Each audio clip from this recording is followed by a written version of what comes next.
adik-adik semua, barangkali ada hal-hal yang ingin ditanyakan atau mungkin ada yang belum dipahami, boleh disampaikan. Silakan. Ibu, saya izin bertanya, Bu. Oke, silahkan Farah.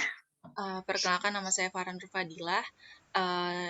Apakah dalam kitab Ma'anil Quran ini si pembahasan hanya memuat corak tafsir lugawi atau nahu saja, Bu? Apakah ada seperti tafsir tarbawi dalam corak tarbawi di dalamnya atau seperti apa gitu. Terus dalam langkah metodisnya juga kan menjelaskan tentang uslub. Nah, saya masih belum paham, Bu, tentang uslub itu apa. Mungkin dijelaskan lebih jelas dari Ibu. Terima kasih, Ibu. Oke. Terima kasih. Uslub sama corak ya. Oke, ada lagi, Dek?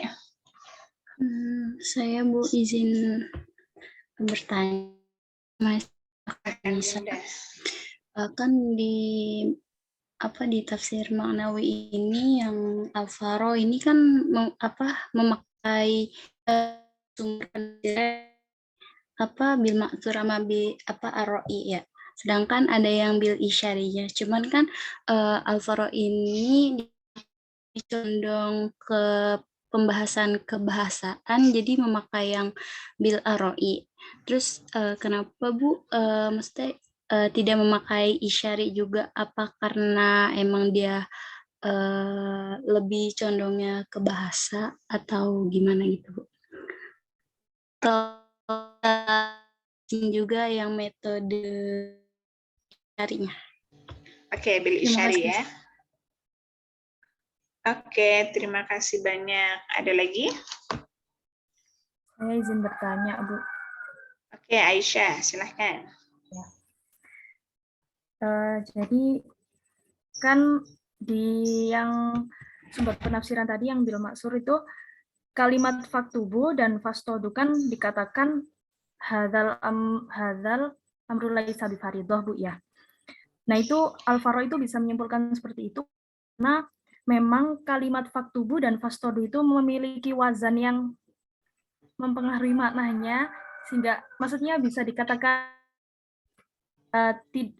tidak dikatakan wajib itu karena wazannya faktubu sama fastodu apa memang ayatnya seperti itu, tidak diwajibkan seperti itu, Bu. Oke, ada lagi Aisyah? Sudah, Bu. Oke, terima kasih Aisyah. Ada lagi, Dek?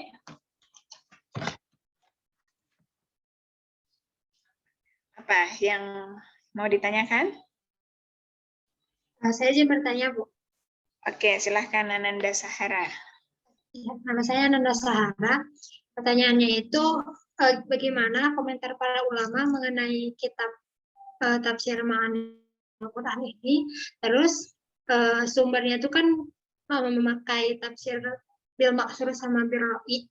Nah, kebanyakan menggunakan sumber apa gitu? Bil maksur atau bil ra'inya?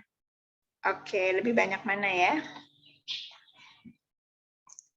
Dominasi.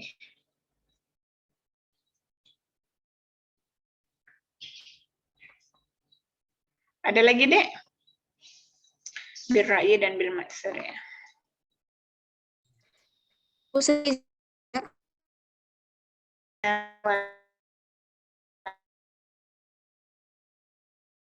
Kekurangannya. Nah, kelebihan ini apa, Bu?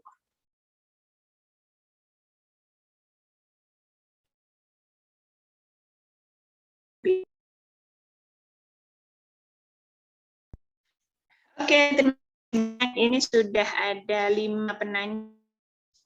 Nanti kalau misalnya saya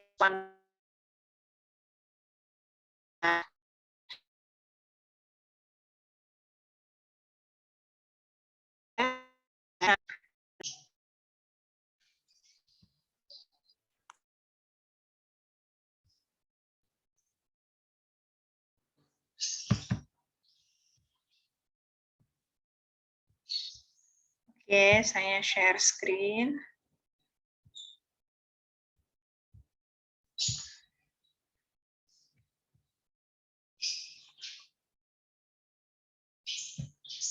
Belum muncul ya.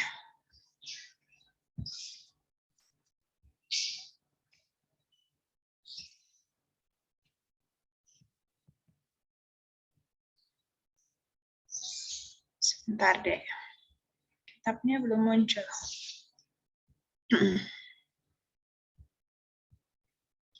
Kitabnya sudah muncul belum, Dek? Sudah, Ibu. Oh, sudah ya. Oke. 163. Oke, bismillahirrahmanirrahim. Baik, di sini kita mendiskusikan tentang tafsir Ma'anil Quran karya Abi Zakaria Yahya bin Ziyad Al-Farra. Gitu ya. Jadi sebetulnya namanya itu hanya Abi Zakaria Yahya bin Ziyad. Tapi karena kepiawaiannya beliau di aspek nahwu, qiraat, dan aspek-aspek kebahasaan, yang kemudian beliau lebih dikenal dengan julukan Al-Farra gitu ya. Oke, beliau ini wafat pada tahun 207 Hijriyah. Jadi, kitab tafsir ini merupakan kitab tafsir, kalau sebelumnya kan kita sudah mempelajari tafsir Nabi, sahabat, dan tabi'in ya. Tafsir mereka itu bentuknya riwayat. Artinya tafsir mereka itu lisan, menggunakan lisan. Jadi tidak ditulis, misalnya Ibnu Abbas punya karya sendiri tentang tafsirnya beliau, itu tidak.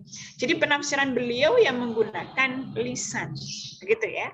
Jadi menurut para ulama dinilai kitab tafsir yang kita pelajari hari ini, yakni Ma'anil Quran karya Imam Al-Farra, itu sebagai kitab tafsir pertama yang ditulis oleh mufassirnya ya, yang ditulis dan lengkap dari juz 1 sampai juz 30 yang sampai kepada kita.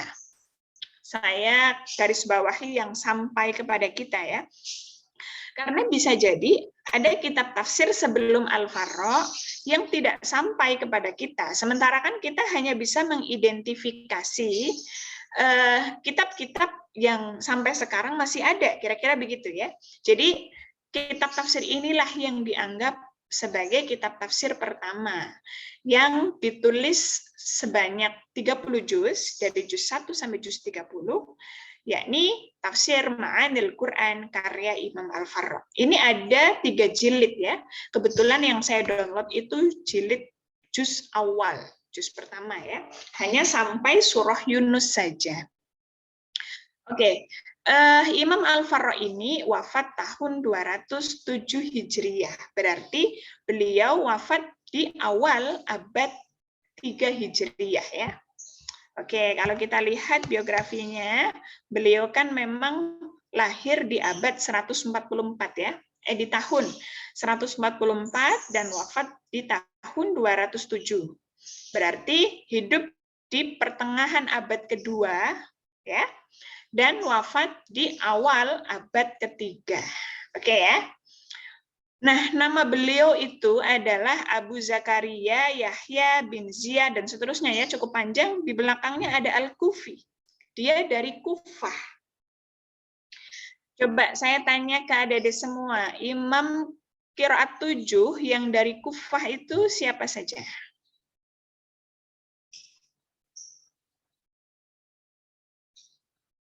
Yang dari Kufah. Siapa?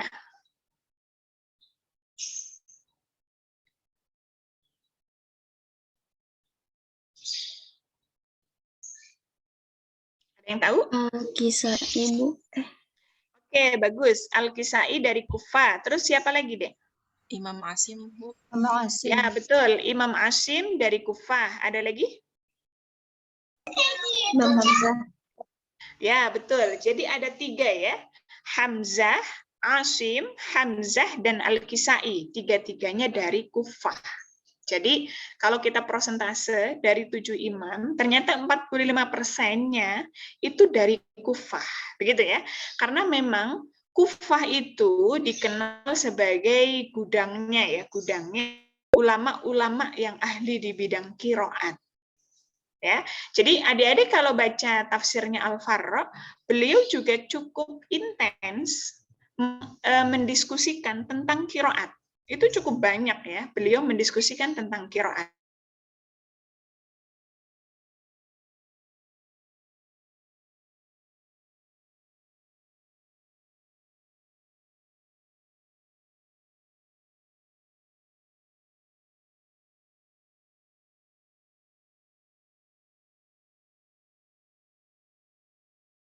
Idni rabbihim ila syiratil azizil hamid. Allahi. Nah, di sini menurut Al-Farra, di sini terdapat ragam bacaan, ragam qiraat. Jadi ada yang membaca Allahu, ada yang membaca Allahi, gitu ya.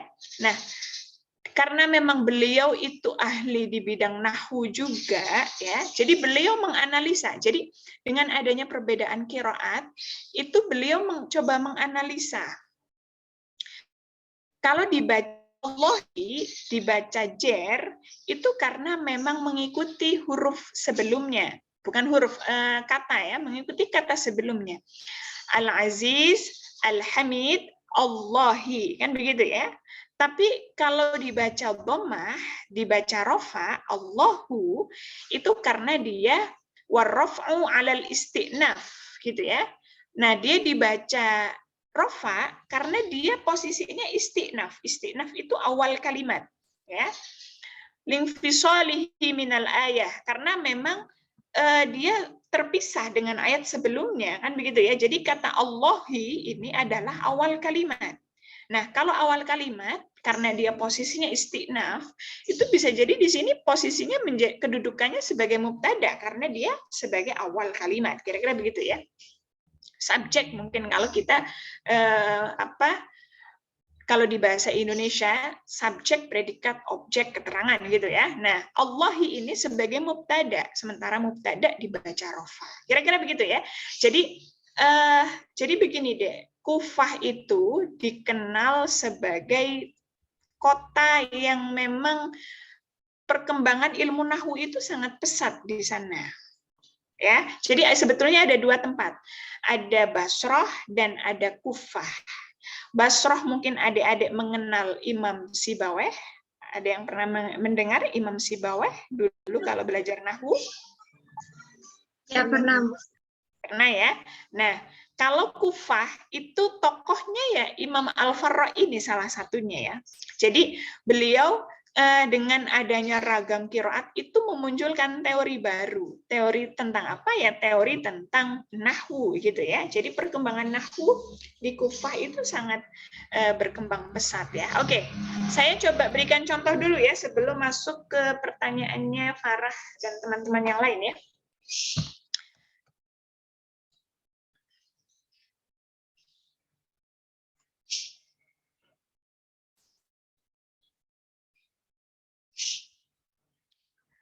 Misalnya nih ya, dalam surah Al-Fatihah, beliau menampilkan ragam bacaan.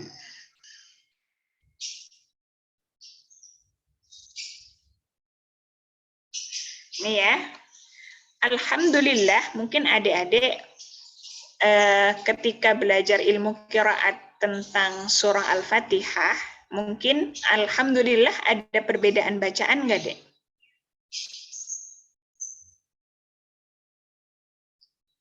Yang Alhamdulillah ada perbedaan bacaan nggak dulu pas belajar ilmu qiraat? Nggak ada ya? Mungkin perbedaannya di Maliki Yaumiddin misalnya, atau ihdinas syirat, ada syirat, ada zirat misalnya ya. Oke, kalau kita lihat Imam Al-Farra ini, Alhamdulillah, itu beliau sampaikan, ijtama'al qurra ala raf'il hamdi. Jadi menurut kesepakatan ulama ahli qiraat, itu memang alhamdu itu dibaca rofa, alhamdulillah gitu ya.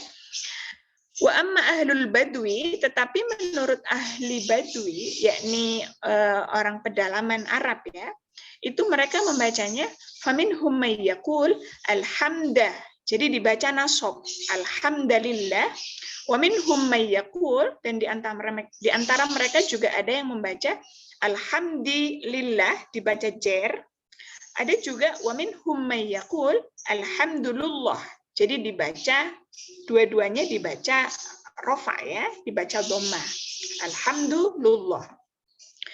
Oke, di sini dia melakukan analisa ya. Fa'amma man nasaba, adapun orang yang meyakini ya, membaca dengan fathah, dengan nasab, alhamdulillah, itu menurut mereka karena alhamdu itu bukanlah isim, laisa bi ismin, innama huwa masdar, tapi dia merupakan masdar karena dia masdar dan juga menempati tempatnya masdar, maka ya jaza fihi nasbu, maka dia boleh dibaca nasab ya. Ahmadallah kan begitu ya. Sama juga dengan ayat yang lain, fa idza laqitumul ladzina kafaru fadharbar riqab. Ar-riqab ini fadrabu ar-riqaba, kan begitu ya. Jadi boleh dibaca fathah. Kemudian wa amma man khafadha, adapun yang membaca jar huruf dalnya dengan kasrah ya, alhamdulillah. Nah, di sini beliau sampaikan bahwa lisan orang Arab itu berat ya, mengucapkan ketika dhammah ba'daha kasrah atau kasrah ba'daha dhammah.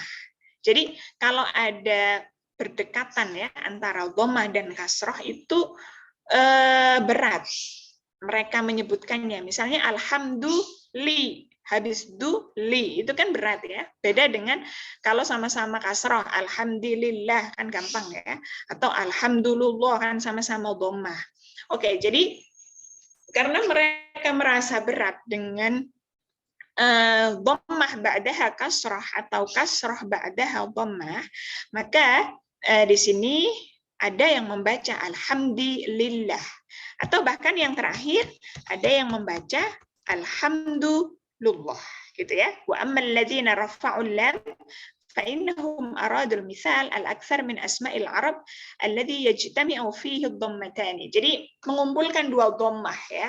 Al-hulumu wal 'uqubu. Makanya alhamdulillah gitu ya. Jadi karena mereka kesulitan membacanya, maka di situ ada yang membaca alhamdulillah, ada yang membaca alhamdulillah. Oke, coba kita lihat di ayat yang lain. Misalnya yang mudah ya, di ayat Al-Baqarah ayat 221 ya. Wala tankihul, mohon maaf, 222 misalnya. 222 itu ini ya. وَيَسْأَلُونَكَ عَنِ الْمَحِيضِ قُلْ هُوَ أَذًى فَاعْتَزِلُوا النِّسَاءَ فِي الْمَحِيضِ وَلَا تَقْرَبُوهُنَّ حَتَّى يَطْهُرْنَ, kan begitu ya. Nah, mungkin ini juga bisa dijawab ya pertanyaannya Hasna ya. Jadi kelebihan dan kekurangan. Jadi ayat itu kan cukup panjang ya. وَيَسْأَلُونَكَ عَنِ الْمَحِيضِ قُلْ هُوَ أَذًى فَاعْتَزِلُوا النِّسَاءَ فِي الْمَحِيضِ وَلَا تَقْرَبُوهُنَّ حَتَّى يَطْهُرْنَ, dan seterusnya itu panjang ya. Tapi beliau hanya menjelaskan hatta yathurna saja. Wa qauluhu hatta yathurna bil ya, ya ini kan yathurna ya. Wa hiya fi qiraah Abdullah insyaallah. Di sini tidak menyebutkan 7 imam ya. Kenapa, Dek? Tapi di sini menyebutkannya qiraah Abdullah. Bukan wahia fi qiraah Asim atau Hamzah atau Khalaf atau Khalad. Kenapa? Tapi di sini menyebutkannya wa fi qiraah Abdullah.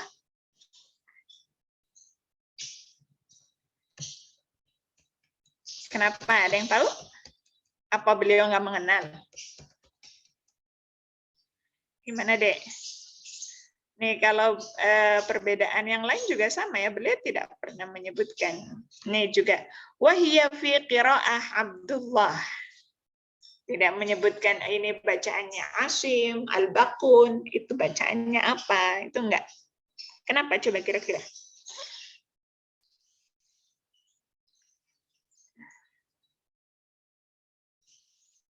Ayo, kenapa? Ayo. Coba kita lihat contoh yang lain. Wa yas'alunaka madza yunfikun. Oh, enggak ya, enggak ada qiraat. Coba yang lain. Gimana, Dek? Ada yang tahu jawabannya? Apa kira-kira? Kira-kira saja.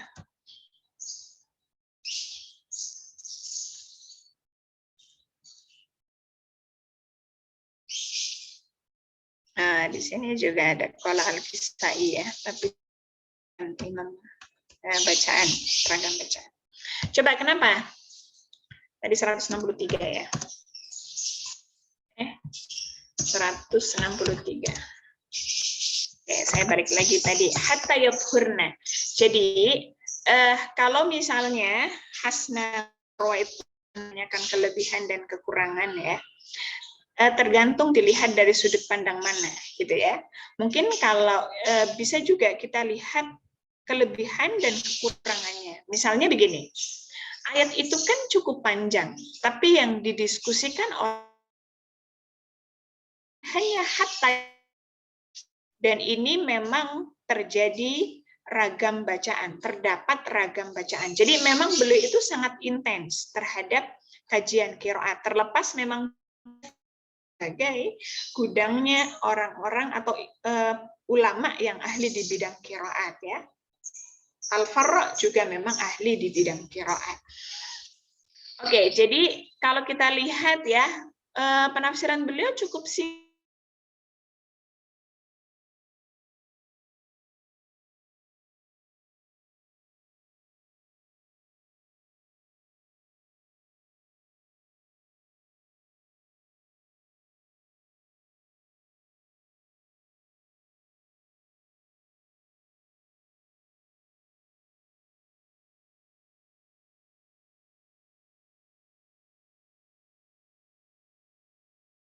Hubungan, mohon maaf, tapi kan di sini hatta yadhurna, sampai dia suci. Nah, suci ini kan terjadi perbedaan atau ikhtilaf ya di antara imam 4 mazhab. Ada yang mengatakan sampai suci ini boleh berhubungan ya dengan mandi dulu, atau ada juga yang memahami Hanafi misalnya, yang penting sudah terputus darahnya, belum mandi juga nggak masalah, kira-kira begitu ya. Jadi itu pun tidak didiskusikan oleh beliau ya. Jadi kalau misalnya ada nanya mazhab fikihnya apa, mungkin kalau kita mengidentifikasi dari penafsirannya tidak cukup banyak ya, beliau mendiskusikan aspek fikih. Jadi kalau tadi ada yang menanya, apakah coraknya hanya bahasa? Kalau namanya corak itu kan kecenderungan ya, kecenderungan beliau yang seringkali beliau tonjolkan itu memang aspek qiraat atau aspek bahasa, menganalisa nahwu gitu ya, atau memberikan makna kosakata, misalnya ini. Tapi penjelasan kosakata sangat singkat. Wala tankihul musyrikat, ini kan panjang ya ayatnya ya. Wala tankihul musyrikat hatta yu'min, dan seterusnya, cukup panjang, tapi di sini hanya dijelaskan 2 baris saja.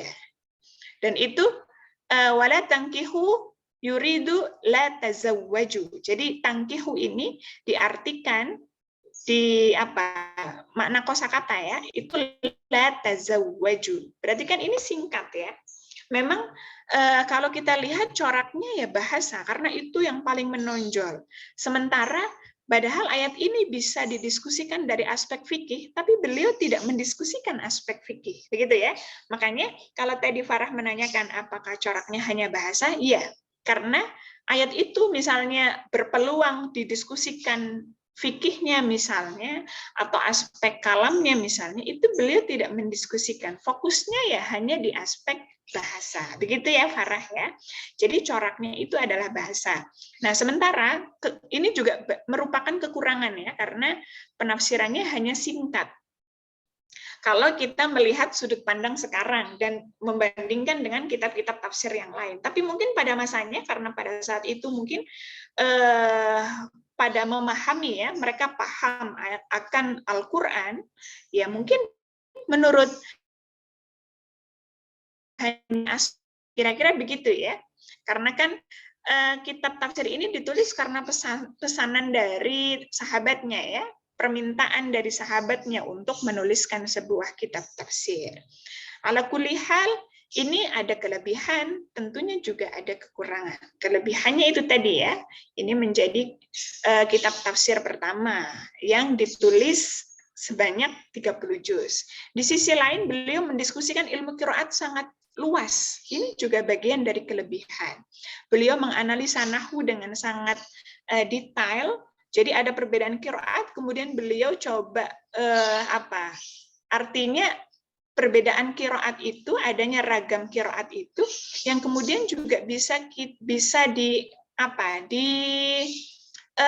nalarkan ya dengan nahwu. Oh, ini kenapa kok dibaca jer? Kok ini kenapa dibaca rofa? Itu bisa dianalisa dengan pendekatan ilmu nahwu. Nah, ini juga bagian dari kelebihan. Terlepas memang kekurangannya, yaitu tadi ya, beliau hanya menjelaskan aspek kata dan tidak banyak mendiskusikan selain aspek bahasa. Jadi penafsirannya sangat tekstual, kira-kira begitu ya.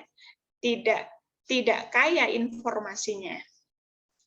Itu pertanyaan untuk Hasna dan Farah ya. Uslub ya, uslub. Oke, coba kita lihat uslub.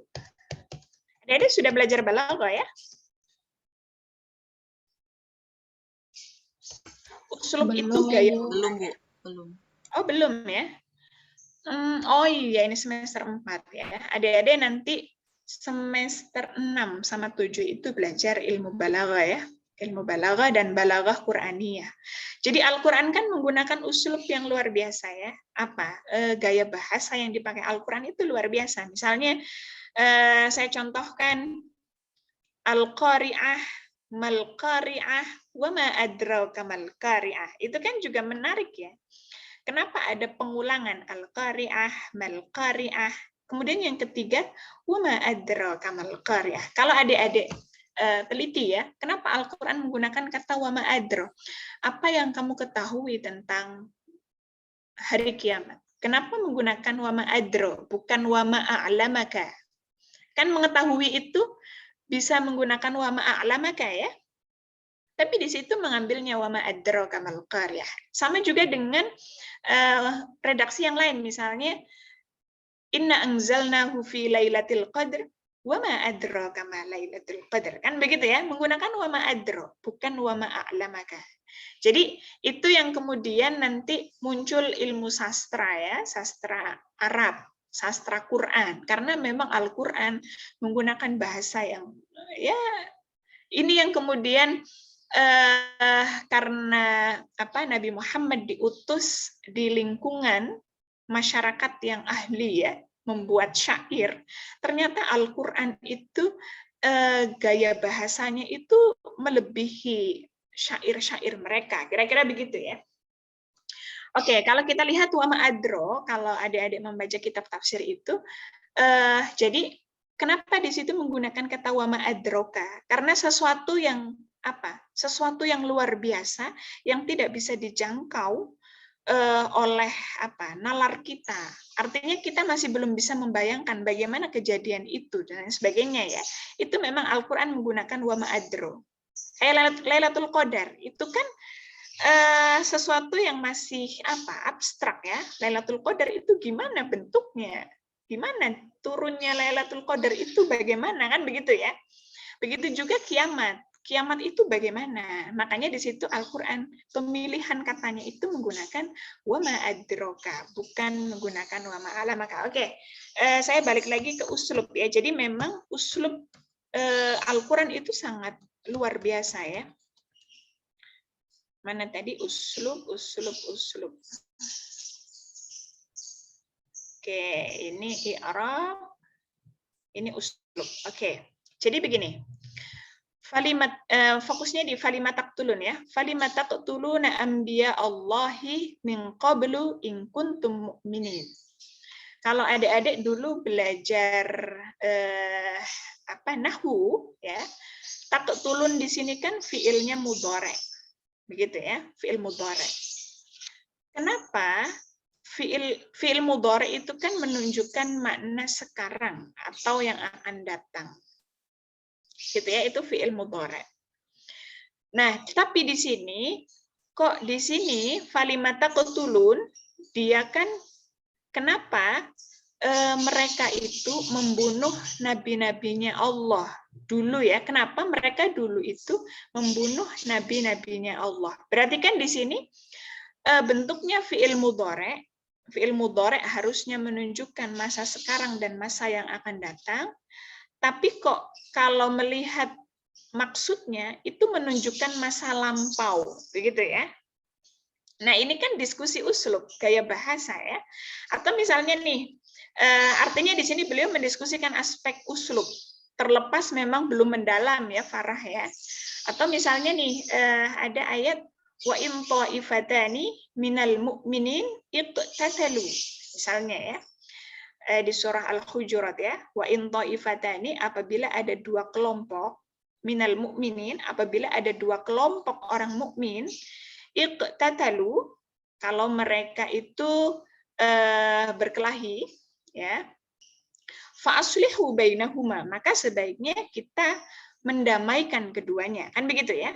Nah, ada yang menarik di uslub itu ya, wa in ta'ifatani minal mu'minin iqtatalu, apabila ada dua kelompok mukmin sedang bertengkar, berkelahi, maka sebaiknya kita mendamaikan keduanya. Nah, di situ menggunakan iqtatalu. Iqtatalu itu kan bentuknya fi'il madhi. Fi'il madhi itu masa lampau. Nah, pertanyaannya, berarti itu hanya himbauan untuk masa lampau. Nah, kalau masa sekarang gimana? Apakah kalau ada dua kelompok orang mukmin bertengkar, melakukan pertikaian ya antar umat beragam, interumat beragama sesama muslim, misalnya ada yang kelompok sebelah mengkafirkan kelompok yang lain padahal sesama muslim gitu ya, maka kita itu harus mendamaikan. Tapi begini, tapi kok bentuknya itu iqtatalu, maksudnya dalam bentuk fi'il madhi, bukan fi'il mudhari', kira-kira begitu ya. Kan kalau fi'il madhi berarti itu hanya berlaku untuk masa lampau saja. Harusnya kan menggunakan fi'il mudhari'. Karena apa? Dalam konteks sekarang pun itu banyak juga kelompok-kelompok sesama muslim, tapi mereka saling menyalahkan, saling membid'ahkan, saling mengkafirkan gitu ya. Makanya menariknya di situ sebelumnya itu diawali wa in ta'ifatani. Jadi menurut para ulama itu ketika in itu kan huruf syarat ya. Huruf syarat, kemudian setelah huruf syarat ada fi'il madhi, wa in ta'ifatani minal mu'minin iqtatalu. Iqtatalu kan fi'il madhi ya. Jadi setelah huruf syarat ada fi'il madhi, maka di situ menunjukkan makna mustaqbal. Berarti mustaqbal itu menunjukkan makna sekarang atau yang akan datang. Artinya apa? Meskipun ayat itu merespon peristiwa masa lalu, tapi juga masih relevan dalam konteks sekarang. Jadi kalau Farah mendapati sekelompok muslim, sesama muslim ya, beda kelompok, kok mereka saling misalnya mengkafirkan atau membid'ahkan, maka sikap kita harusnya mendamaikan keduanya. Begitu Farah ya, itu bagian dari uslub. Jadi bentuknya fi'il madhi, tapi bagaimana? Kan apakah ayat ini sudah tidak relevan? Kira-kira begitu ya. Apakah ini fungsinya hanya untuk masa lalu? Nah, itu ulama sudah meresponnya ya. Jadi ketika ada huruf syarat, setelahnya huruf madhi, maka menunjukkan mustaqbal. Mustaqbal itu masa sekarang dan yang akan datang. Jadi sampai kapanpun kalau mendapati kelompok sesama muslim yang berseteru, itu kita harus mendamaikan. Itu bagian dari uslub Farah. Begitu ya. Nah, beliau itu mendiskusikan uslub. Terlepas diskusinya belum panjang. Kira-kira begitu. Oke ya Farah ya, bisa dipahami ya. Ya, insya Allah bisa Bu. Terima kasih Bu. Oke, jadi menarik juga nanti adik-adik misalnya belajar balaghah itu menarik juga ya. Jadi Al-Quran kan bisa, jadi adik-adik mungkin seringkali mendengarkan Al-Quran itu memang sumber dari berbagai ilmu. Ya memang betul ya, dari Al-Quran muncullah ilmu balaghah, dari Al-Quran muncul ilmu nahwu, dari Al-Quran muncul ilmu sorof, ataupun ilmu-ilmu yang lainnya, ilmu fikih, ilmu kalam, diskusi tentang kalam itu karena memahami ayat Al-Quran, kira-kira begitu. Oke, pertanyaan selanjutnya. Saya persingkat ya, waktunya harusnya sampai jam 12, tapi nggak apa-apa ya. Misalnya yang tadi ya, sumber ya. Oke, sumber penafsiran. Ini nanti merespon pertanyaannya Dinda sama Aisyah ya. Oke, tadi kan Dinda menanyakan condong ke bahasa ya. Betul, memang tafsir ini lebih condong ke bahasa. Jadi ketika ayat itu ada berpeluang mendiskusikan selain bahasa, itu tidak beliau diskusikan ya. Jadi memang coraknya ya bahasa. Coraknya bahasa, tidak kemudian coraknya bahasa dan itu enggak. Karena memang kecenderungan beliau, terlepas mungkin beliau juga passionnya, keahliannya di bidang bahasa. Jadi ya di dalam menuangkan ide-idenya, ya kan sesuai dengan kemampuan ya, sesuai dengan keilmuannya masing-masing, kira-kira begitu. Oke, kalau berbicara sumber, ini mungkin juga merespon Ananda Sahara juga ya, juga Dinda ya, mengenai sumber ya. Sumber. Oke, sumber penafsiran memang ada yang mengatakan cuma 2. Sumber penafsiran ya bil ma'thur dan bil ra'yi. Nah, tapi ada juga yang mengatakan ada 3. Ketiganya apa? Bil isyari. Ya, tapi terlepas ada juga yang menyampaikan bahwa bil isyari itu bukan sumber, tapi dia corak. Jadi tafsir-tafsir sufi, misalnya adik-adik mendapati tafsir karya Ibnu Arabi. Ibnu Arabi itu kan seorang sufi ya. Itu tafsirnya, coraknya isyari. Jadi isyari itu corak, bukan sumber, gitu ya. Karena nuansanya itu sangat sufi. Jadi dia menggali makna itu dari aspek isyarat, ya, batinnya, gitu. Oke. Tapi terlepas dari itu, isyari itu apakah corak ataupun sumber? Artinya memang adalah ya penafsiran yang bernuansa isyari. Terlepas memang ada perbedaan, isyari itu masuk sumber, isyari masuk corak. Oke, nah kalau kita melihat tafsir beliau itu memang hanya 2 sumbernya, bil ma'thur dan bil ra'yi, tidak bil isyari. Karena mungkin beliau tidak mendiskusikan aspek tasawuf, begitu ya. Jadi ya kenapa kok beliau tidak mendiskusikan aspek tasawuf? Ya kita kan hanya bisa berasumsi ya, ya bisa jadi karena memang keahlian beliau di bidang bahasa. Jadi misalnya nih adik-adik, karena adik-adik itu ahli di bidang ilmu Al-Quran dan tafsir, mungkin kalau nanti menulis adik-adik membuat sebuah karya, itu ya tidak jauh dari keahlian ilmu kita ya, tidak keluar dari keahlian ilmu kita. Bisa jadi begitu, asumsi pertama ya. Jadi karena memang keahlian beliau di bidang bahasa, sehingga tafsirnya pun disuguhkan dengan nuansa bahasa, bukan kemudian nuansanya nuansa sufi, begitu ya. Nah, kalau kita lihat bil ma'thur dan bil ra'yi ya. Nah, bil ma'thur itu yang idza tadayantum bidainin ila ajalin musamman faktubuh, ini merespon Aisyah juga ya. Musamman faktubuh. Jadi kalau seandainya adik-adik melakukan muamalah akad jual beli misalnya secara tempo ya, maksudnya kredit secara tempo, itu di sini di Al-Qur'an disebutkan faktubuh ya, maka catatlah. Nah, kalau adik-adik belajar usul fikih, al-amru yadullu 'alal wujub, begitu ya. Perintah itu menunjukkan wajib. Tapi apakah seluruh perintah di dalam Al-Qur'an itu kita kemudian mengartikan itu wajib? Misalnya, kulu washrabu, makan dan minumlah. Jadi kita harus makan dan minum. Nah, makan dan minum ini hukumnya apakah wajib atau bagaimana? Atau wala tusrifu, jangan berlebihan. Nah, jangan berlebihan itu apakah hukumnya haram atau makruh, kan begitu ya. Jadi ada 2 kemungkinan, haram atau makruh. Begitu juga perintah ini wajib atau sunnah, kan begitu. Oke, nah beliau di dalam menganalisa apakah ini sunnah atau wajib, nah beliau kan menyampaikan hadzal amru laisa bifaridhah. Nah, beliau melakukan analisa kenapa kok faktubuh itu dipahami tidak wajib, tapi itu merupakan etika saja sebaiknya ya. Sebaiknya orang yang berjual beli, melakukan jual beli secara tempo, secara kredit ya sebaiknya ditulis. Kalau enggak ya nanti terjadi perseteruan. Loh, saya udah bayar kok bulan Februari ini. Loh, enggak mungkin. Enggak perasaan dan lain sebagainya ya. Jadi yang seperti itu kan nanti terjadi perseteruan ya antara pihak penjual dan pembeli. Makanya sebaiknya dicatat.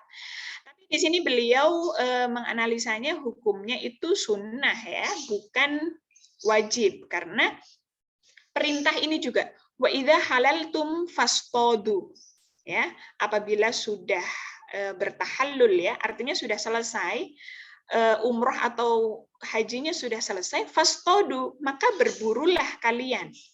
Tapi apakah ketika kalian itu sudah, misal kalian nanti umroh ataupun haji ya, ketika sudah selesai, apakah kalian harus berburu? Kan tidak ya. Harus berburu kan tidak. Fastadu. Jadi beliau menganalisanya itu, oh berarti perintah di sini itu belum tentu perintah itu diartikan wajib, tapi bisa jadi sunnah. Fastadu di sini malah bukan sunnah, mubah ya. Karena memang ketika haji ataupun umroh kita kan tidak boleh berburu ya. Jadi misalnya kalian ketika tawaf misalnya ya, kemudian ada ya berasa ada nyamuk lewat terus kalian teplok gitu mati, ya nanti harus bayar dam. Kira-kira begitu ya.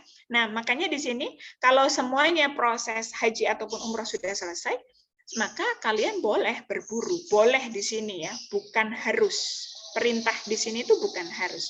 Begitu juga ayat ini. Fa idza qudiyatis shalah fantashiru. Apabila kalian sudah selesai sholat Jumat, fantashiru, maka boleh, maka bertebaranlah kalian di muka bumi. Artinya ya kalau mau melanjutkan bekerja ya silahkan bekerja, kalau mau melanjutkan berjualan silahkan berjualan, kira-kira begitu ya setelah sholat Jumat. Nah perintah di sini kan hukumnya tidak wajib. Kalau habis sholat Jumat saya kayaknya udah lelah banget ya, saya pengen tidur dulu lah, enaknya tidur dulu ya, tidak masalah, kira-kira begitu ya. Jadi beliau menganalisa faktubuh di sini itu maksudnya bagaimana? Itu dianalisa dengan Al-Quran dan Al-Quran, begitu ya. Aisyah, jadi tidak selamanya mengikuti wazan yang sama. Kebetulan di contohnya itu sama ya. Kalau fantasyiru tidak ya. Faktubuh dengan fantasyiru kan tidak sama. Ya, Aisyah. Berarti lebih tepatnya mengikuti keadaan aja Bu ya. Memang keadaannya ya. Tidak mewajibkan menulis. Ya gitu. betul. Jadi dianalisa ya. Jadi tidak harus yang wazannya sama. Oke, faktubuh sama fastodu oke, sama. Tapi fantasyiru kan nggak sama ya. Ifta'ala dia ikutnya ifta'ala. Oke, itu yang pertanyaannya Aisyah ya. Jadi beliau menyamakan begini, menafsirkan Al-Quran dengan Al-Quran. Ini tentunya sesuai dengan ketajaman sang mufasir masing-masing ya Aisyah ya. Ketajaman analisa. Oh ini Al-Quran ini ditafsirkan dengan Al-Quran yang lain, kira-kira begitu. Oke, nah kalau ditanya lebih mayoritas mana antara bil ma'thur dan bil ra'yi? Sebetulnya lebih banyak bil ra'yinya ya. Beliau melakukan analisa bahasa, tapi bil ma'thurnya juga banyak. Tapi kalau kita kita timbang-timbang ya, itu lebih banyak berra'yinya. Untuk pertanyaannya Ananda Sahara ya, lebih dominasi sumber birra'i. Jadi nuansa kebahasaan kayak tadi, wala tangkihu ay la tazawwaju. Ya, terlepas memang penafsirannya singkat ya, tapi memang lebih banyak birra'inya. Oke, ada lagi yang belum kebahas, belum direspon? Oke, terakhir ya, terakhir. Saya minta waktu 5-7 menit ya. Wa fi qiraah wa hiya fi qiraah Abdullah. Ini mungkin saya penting juga ya menyampaikan ke adik-adik semua. Jadi, kenapa di sini kok dia menyebutkannya bukan qiraah Asim, Hamzah, Ibnu Katsir. Jadi begini. Kalau adik-adik belajar qiraat itu kan yang menyederhanakan menjadi qiraah itu siapa?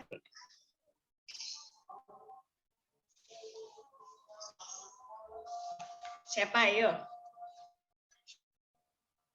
Yang menyederhanakan menjadi qiraah sab'ah. Siapa?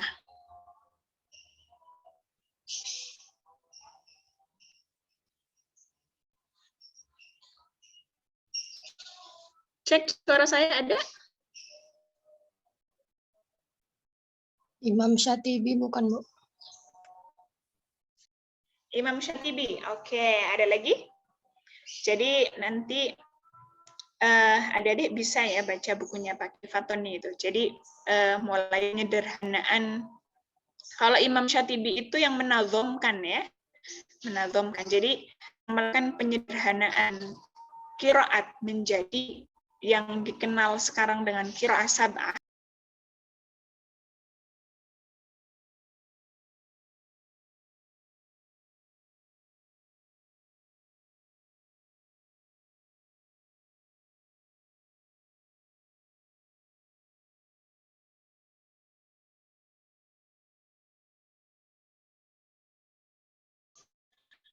Cek suara saya tentang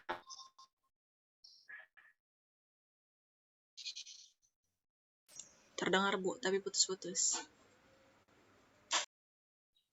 putus-putus. Oke, saya tutup dulu deh. Suara saya ada? Ada, Bu. Jelas. Putus-putus.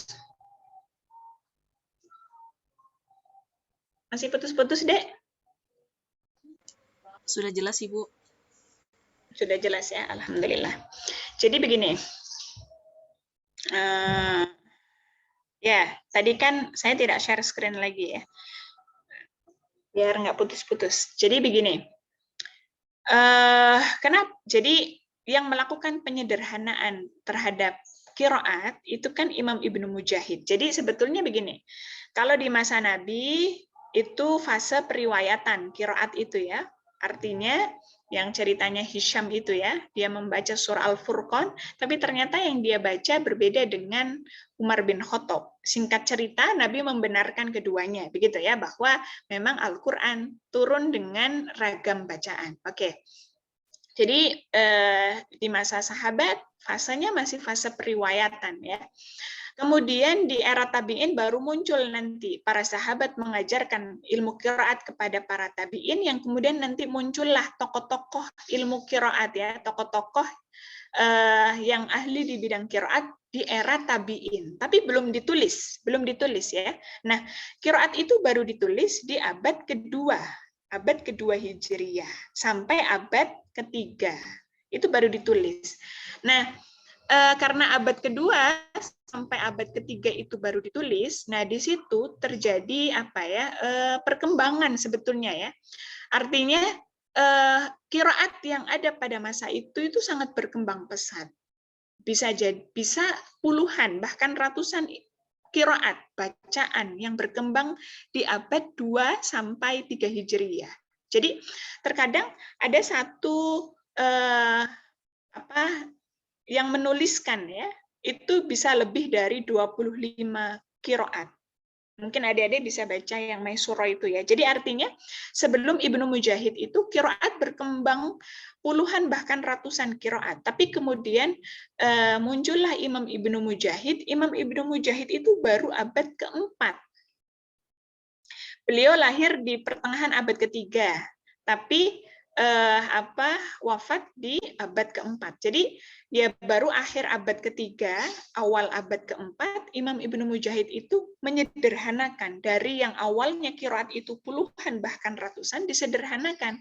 Karena Imam Mujahid melihat ada qiraat yang tidak sahih gitu ya. Makanya beliau punya kriteria.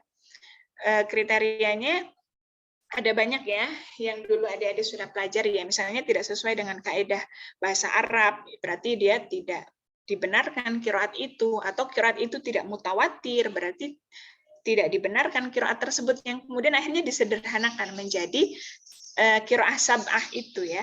Makanya tadi kalau kita melihat Al-Farra itu kan menyebutnya wahiyya qiraah Abdullah gitu ya, tidak menyebutkan ini miliknya Imam Asyim atau Hamzah atau Al-Kisai. Al-Farra itu hidup sebelum Ibnu Mujahid. Begitu ya. Jadi sebelum Ibnu Mujahid melakukan penyederhanaan terhadap kajian qiraat. Jadi ya tadi yang adik-adik lihat sendiri, wahiyya qiraah Abdullah. Insya Allah, ada bunyinya insya Allah juga ya, karena memang Al-Farra hidup di era di mana qiraat itu berkembang pesat, dan itu bisa puluhan bahkan ratusan qiraat, tapi kemudian disederhanakan oleh Imam Ibnu Mujahid di akhir abad ketiga. Kalau Al-Farra kan wafat di awal abad ketiga, wafatnya awal abad ketiga. Nah, Ibnu Mujahid baru pertengahan menuju akhir abad ketiga. Berarti di sini Ibnu Mujahid sama Al-Farra tidak bertemu. Jadi ya beliau tidak menyebutkan qiraah Asyim, Hamzah, Khalaf, riwayat Khalaf, Syu'bah, itu tidak, karena penyederhanaan itu baru belakangan setelah Al-Farra. Kira-kira begitu ya. Oke, bisa dipahami, Dek? Insya Allah bisa dipahami, Ibu. Oke, semoga bisa ya. Ada lagi yang ditanyakan atau sudah cukup? Cukup lelah ya.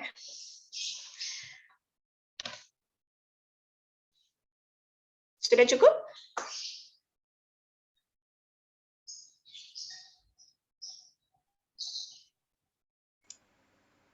Mungkin sudah, Ibu. Sudah ya? Oke. Karena sudah tidak ada lagi yang bertanya, kita cukupkan pertemuan kita pada hari ini. Semoga bermanfaat ya.